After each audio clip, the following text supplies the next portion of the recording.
Benvenuti a tutti sulla Milano TG, il TG della Lombardia. Benvenuti a tutti sulla Milano TG. Vediamo le notizie di oggi. Milano, dal comune 1,5 milioni per gli arredi degli istituti scolastici. Scuola, il Presidente della Regione Lombardia, ritorno alla normalità. Resta problema mancanza insegnanti. Milano, via Vaiano Valle diventa pedonale. E poi la Milano Design City, la cultura del progetto torna protagonista in città. Ma partiamo subito col primo servizio, sempre da Milano, 1,5 milioni per gli arredi degli istituti scolastici.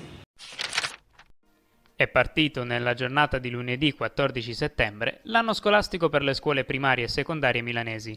Il Comune ha supportato le 75 autonomie scolastiche presenti sul territorio sia nella ricerca di spazi adeguati alle nuove esigenze sia nella fornitura degli arredi necessari. Sono state investite infatti risorse per oltre 1,5 milioni di euro per fornire arredi e attrezzature sportive e tende in oltre 100 sedi scolastiche statali. Inoltre, per favorire il più possibile l'attività didattica all'aperto e per consentire la copertura delle aree di ingresso, sono stati messi a disposizione numerosi gazebo. Il Comune ha infine, durante l'estate, ripensato i servizi di pre- e post-scuola, di solito offerti in oltre 130 plessi scolastici statali. Dal prossimo 2 ottobre saranno aperte le iscrizioni per il post-scuola, che verrà attivato dal 26 ottobre, tra le 16 e le 18, in tutti gli istituti, che potranno mettere a disposizione spazi adeguati a garantire il distanziamento sociale. Bentornati sulla Milano TG. Ecco la seconda notizia della giornata. Scuola. Il Presidente della Regione Lombardia, ritorno alla normalità. Resta problema mancanza insegnanti. Vediamo il servizio.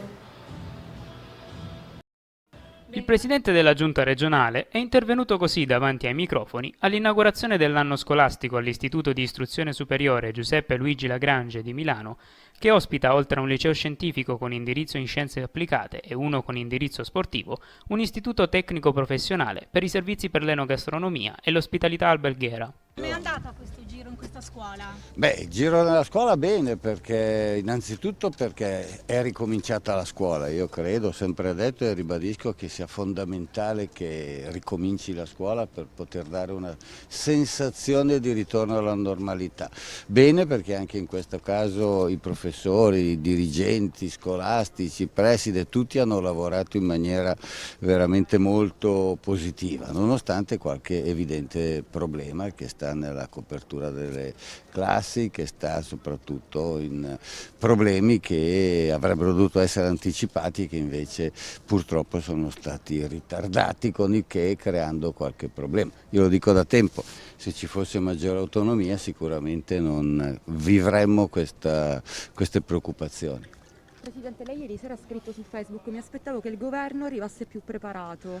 Arrivasse prima soprattutto, ripeto, su queste scelte, su questi problemi non si deve arrivare a fare all'ultimo momento la individuazione delle graduatorie, bisognava essere pronti a luglio. Ecco, io credo che la programmazione vada proprio in questo senso e soprattutto in un anno particolare come quello attuale. Quindi il problema più grave è la mancanza di insegnanti? Ma credo proprio che sia uno dei più gravi. Ma in questa scuola hai riscontrato qualche criticità, al di là appunto dei banchi che ci sono, le hanno comunicato qualche problema da affrontare? No, il problema da affrontare è sempre legato alla mancanza dell'assegnazione dei docenti, sì, perché è chiaro che si rinvia la normalità finché non si hanno il docente definitivo, sì, e poi soprattutto docente di sostegno, che è un argomento ancora più grave, direi, ecco, perché purtroppo l'assenza, la mancanza, parlavo con Bussetti poco fa e mi diceva che ci sono dei numeri che sono veramente incredibili sulle mancanze rispetto alle presenze. Presidente, la Regione sta preparando un piano che prevede un protocollo per l'isolamento, sì, come devono essere trattati gli alunni con casi sospetti. Quando sarà varato, se ci può anticipare qualcosa? Ma sarà elaborato, nel senso che abbiamo chiesto di poter avere questi test rapidi. Vedremo di fare in modo che ci sia il minor numero di giorni di dubbio, cioè bisogna fare in modo che si dia una risposta subito ai ragazzi, e cioè appena si ha il dubbio bisogna sapere se sono positivi o negativi, in modo che se sono positivi devono andare in isolamento evidentemente, ma se sono negativi devono essere liberi di poter tornare nelle loro scuole. Un protocollo credo che vada nella direzione giusta e speriamo presto di poterlo applicare. Bentornati sulla Milano. Bentornati. A Milano, via Vaiano Valle diventa pedonale. Andiamo al servizio. Via Vaiano Valle sarà una strada pedonale a partire da sabato prossimo 19 settembre e per tutti i fine settimana dalle 8 alle 20. Via Vaiano Valle fa parte del Parco della Vettabbia ed è inserita in una delle più antiche zone rurali della città.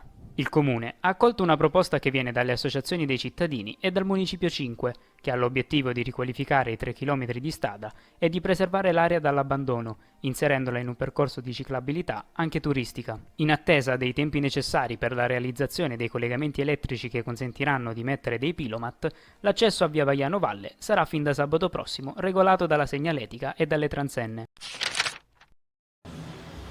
Bentornati sulla Milano. Adesso guardiamo l'ultima notizia della giornata. Milano Design City. La cultura del progetto torna protagonista in città. Vediamo il servizio. Il design torna protagonista in città dopo lo stop dovuto all'emergenza Covid. Si svolgerà dal 28 settembre al 10 ottobre Milano Design City. L'appuntamento voluto dal Comune di Milano è nato dalla collaborazione con i più importanti protagonisti del mondo del design e della creatività. Un'occasione imperdibile per promuovere la cultura del progetto e rilanciare la vocazione di Milano quale città di riferimento per il design internazionale, grazie a un ricco calendario di oltre 350 iniziative digital o in presenza, tra presentazioni, confronti, workshop, installazioni e incontri con i più rilevanti nomi del mondo del design industriale e dell'arredo. Bentornati in studio da Lorenzo Chiaro E Studio Apolino. e tutto, ci vediamo alla prossima edizione con la mia OTC.